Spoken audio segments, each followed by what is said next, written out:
Hey guys, welcome back to the channel. So today we're riding in San Jose, Costa Rica. Right now we're, let's say, downtown in the city. I'm riding with Pablo, my friend. He owns a 750 GS. Basically, they call it the twins because they are the same bike. The main differences between both of them are, well, first of all, he changed his mirrors to the adventure version of the mirrors, which honestly, they're amazing. Mine are stock. His crash bars are a different color, exact same design. He carries luggage on his crash bars, which makes or offers a more aggressive look to the motorcycle. He has no side panniers like mine or bags. He actually has a crash bar or a structure built for the exhaust pipe, and away from that, it's exactly the same bike. Oh, and his on his lights, his protection, it's different than mine. Today, we're riding over to the BMW dealership because we're going to do a test. We're going to test the 1250 series of BMW, the GS. We're trying the regular version, the 1250 GS, and the 1250 GS Adventure, which I'm really excited for this. So, I don't know. It's just like, going to the dealership, it's like going to the toy store where, you go in and you're like a kid and you want to buy everything. I mean, I don't have the money to buy every bike there, but at least I'll buy a hat, pair of socks, t-shirt, I don't know, I'll buy something. But yeah, I mean, going here is so exciting because you get to see all the newest models that they have, plus now or today we're going to test it. There's also a reason why we're going to test this. We're going to test this for, well, two reasons, because we want to buy one, but also because in March we're going to have a trip over to Morocco in motorcycle, and this is one of the models that we're going to use for that trip. It's basically a riding trip from Europe all the way to Morocco, about 300 kilometers per day. So it's gonna be fun, really, really fun. Now we're just walking here, trying not to get too overexcited, saying hi to you guys. But as you can see, I mean, it's just amazing how all those models are so beautiful. I mean, I'm just amazed on how BMW builds its products. That one on the back, I liked it a lot. I mean, that type of riding, that's at least more close to what I was used to ride. I believe these two bikes are the ones we're going to use. This one specifically is a rally version. So, I mean, that one's the one that I want to have in the future, the rally, the white one. But this black one is the GS Adventure. I think the GS or the 1250 standard version is not right here in this piece of the video. But as you can see, there's a slight difference between both of them. Same engine. I think aesthetics are what changes in color, but the triple black again is an amazing setup as well as a rally. Now I'm going here, trying not to get too excited and buy things, at least a hat again. These products are really expensive. I'm not sure how expensive this is in your country, but in Costa Rica, these bikes are, I think, the most expensive ones, if any. But all of them are beauty. My first adventure bike is a BMW, so I have to be in love with it. So, just beauty all over the place. Alright, so here we are now on the bikes. I'm riding the 1250 standard or regular or stock version. Pablo's riding the GS Adventure triple black edition. Like I said, or I've said in previous videos, I'm not an expert. I'm not a mechanic, or I don't have technical knowledge on the bikes. So the way I want to do these videos or the reviews when I talk about motorcycles is basically from the user experience. I want to talk about comfort. I want to talk about riding style, the things that I like and I don't like. You might like it as well or don't like it. I mean, it's all about the user, and that's where I want to transmit the right idea on these videos. It's just how I feel on them. So far, on this 5 seconds riding that I've gotten, this bike feels way different than mine. Of course, I'm coming from a 750, but the engine is that big difference, but also the comfort, you can sense it. I mean, it's a way different riding posture or style. I'm not sure if that's the right word, but it's different. Here you can see a different look or a closer look on the GS Adventure. Paulo's gonna, model that bike for us and say hi to the camera. Trying to go famous on YouTube. We're gonna, talk about the way we feel or those things that make the bigger difference on the bikes. So far, I'm kind of feeling like a shaky thing on the middle of the bike. I think it's the engine, and of course, again, I come from a 750, so the engine is gonna feel way different. I do feel a lot of tremble. I don't know if that's the right word to say, but it's like like a vibration on the middle of the bike. Mostly when it's not on route or when it's when you're accelerating.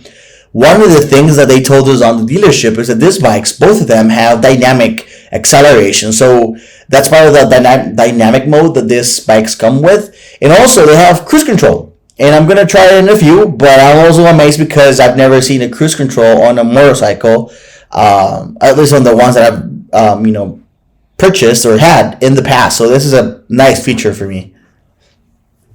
Now that I'm about 10 minutes in, I'm going to give it a try. And now that I feel more acquainted with the bike, I'm going to try to get the cruise control going right now. It's interesting because, again, it's a feature that it's really amazing for me. Usually one of the biggest pain points when you're riding on a motorcycle long distances is your hands tend to get really tired.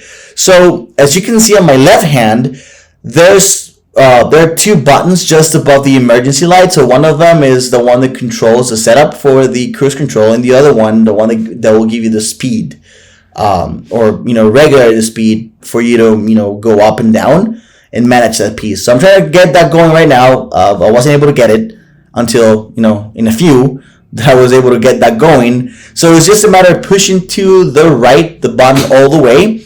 Now, with the other button that is next to it, I can just change speeds up and down, set up in the right config, and there you go. No hands. Now, I wouldn't advise to lose on the handles, but it's just for the sake of the video.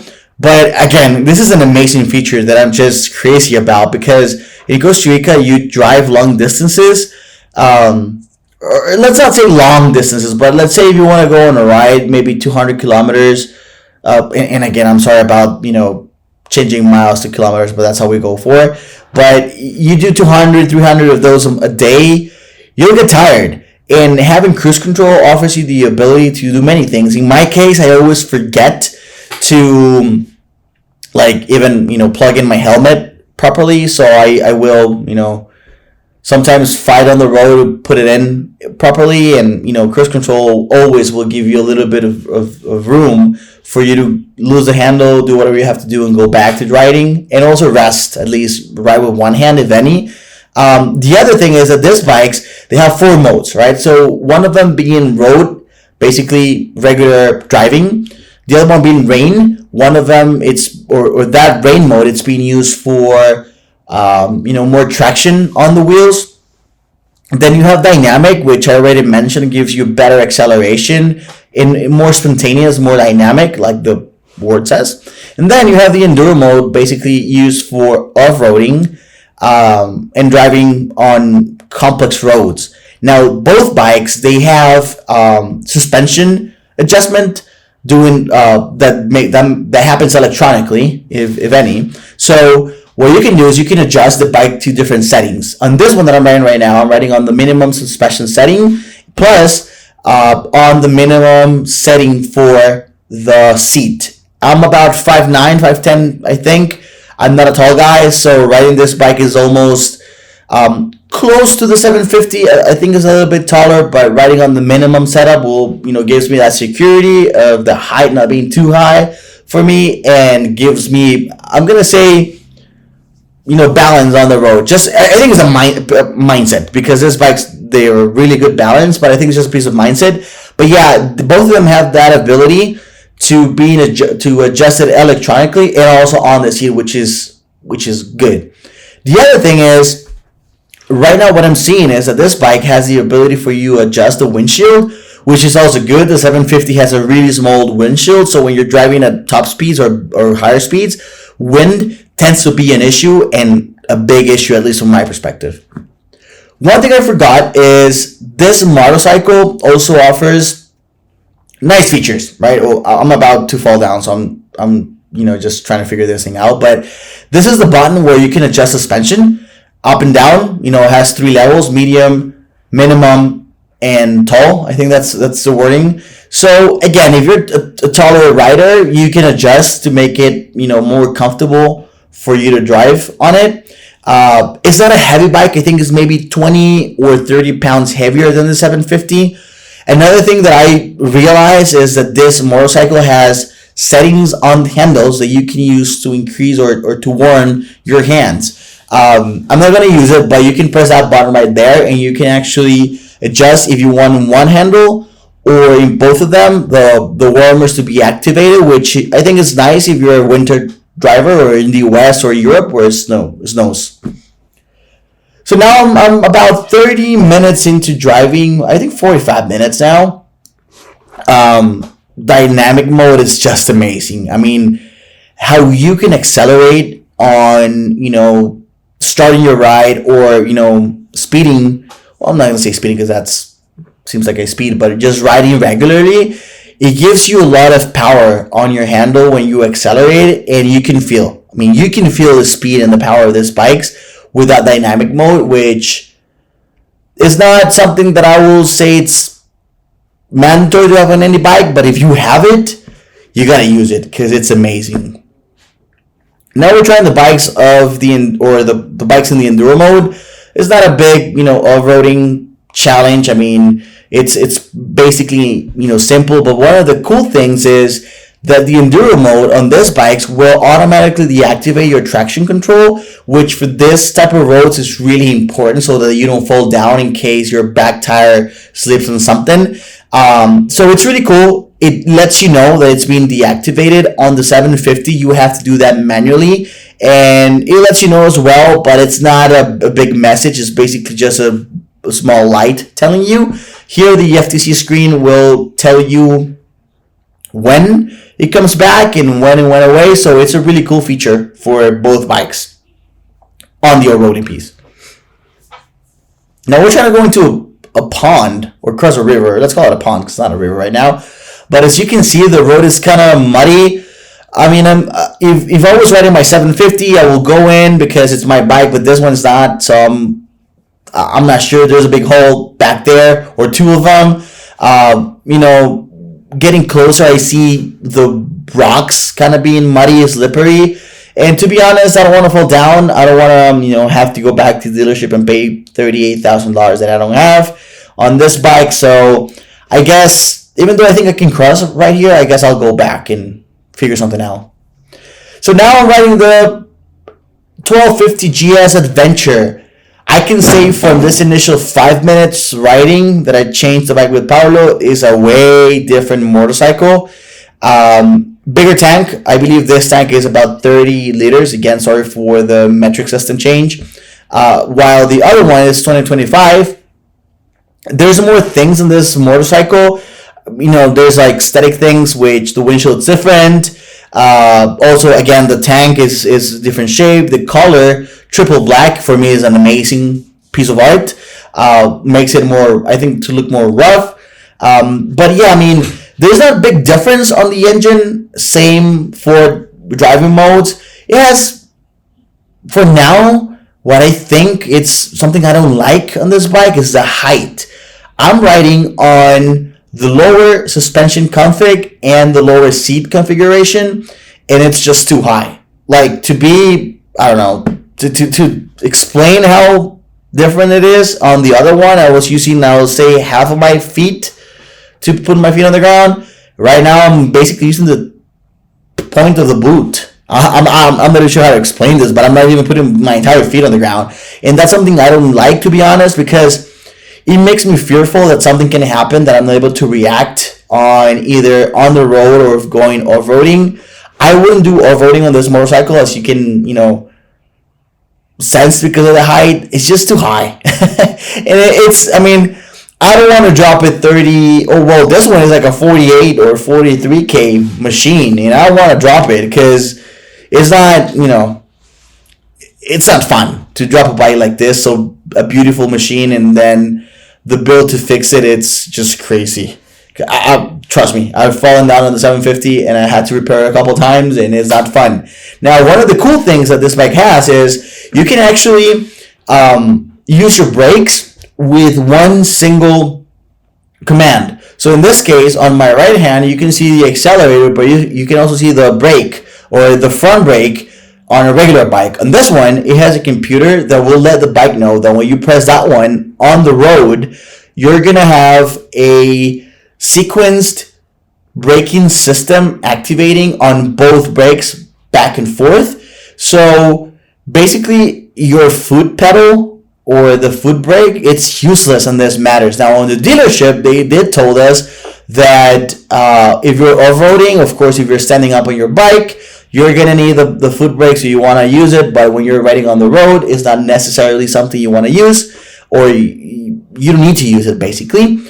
The other feature, which is interesting, is once you're on second or third gear and your speed is, let's call it, regular speed, you can actually do the changes on your, engine without having to activate the clutch. So it's basically just a foot movement where you can just put it up and down, and you don't need to use the clutch on your left hand. So imagine you're cruise controlling, you have, your dynamic mode on. You basically, you don't have to use your hands at all unless you want to, drastically brake or do a major change on direction. But the technology in these bikes is just amazing, the way they were built. And of course, there's a huge difference. If I'm not mistaken, this GS is a 2021 or 2020, and the other one, the gray one, is a 2023 or 2022 because it's a brand new one.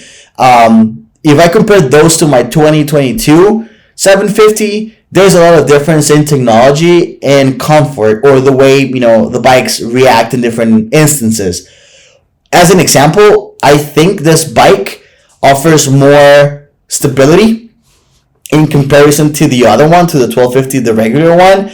But the 1250 regular is even more comfortable than this one. I just think that the weight of this one, which I think it goes 10 to 15 pounds heavier than the regular one, makes it heavier, more difficult to control. And again, from my perspective as a not a tall guy, height and weight are two factors that I consider. Here we are on a, let's call it a off-road road. I mean, it's not the same level as the other one. This is even simpler, but we're trying here the off-road mode of this GS Adventure. Something I'm going to say is that this GS Adventure feels kind of shaky in comparison to the other one. So something important to call out. So guys, thank you very much for connecting to the channel. I think this is the first or the second video we're going to make in English. The idea, I think the rest of the video is going to be a voiceover because I'm basically driving and taking video out of the motorcycles, but this one I want to make it in English, or this piece of the video I want to make it in English so it makes sense when I move my mouth and you hear English and not my mouth talking Spanish and you hear something different. But here you can see the two motorcycles next to each other. I mean, they're great, both of them. One of them has better features than the other. I think at the end of the day, for me, the winner is this one, just because it's easy to drive. It's a bit lower. I'm short, so it's not, size of the motorcycle is a big deal for me. Driving on this type of road streets or roads, it's way better than this one. I think the weight or the weight difference is way better than this one. Now, this one, when you see the color, it's just amazing. Like the triple black edition, it's always amazing on any BMW motorcycle model. I think on this one, the winner or the winner feature is the seat. Definitely the seat. Being a taller seat, it makes it more comfortable for you to drive. Again, it's a heavier bike. I don't think this bike it's done or created for off-roading. Again, I'm not a big off-road expert, or driver, or more like a driver again. But for me, this one is the winner.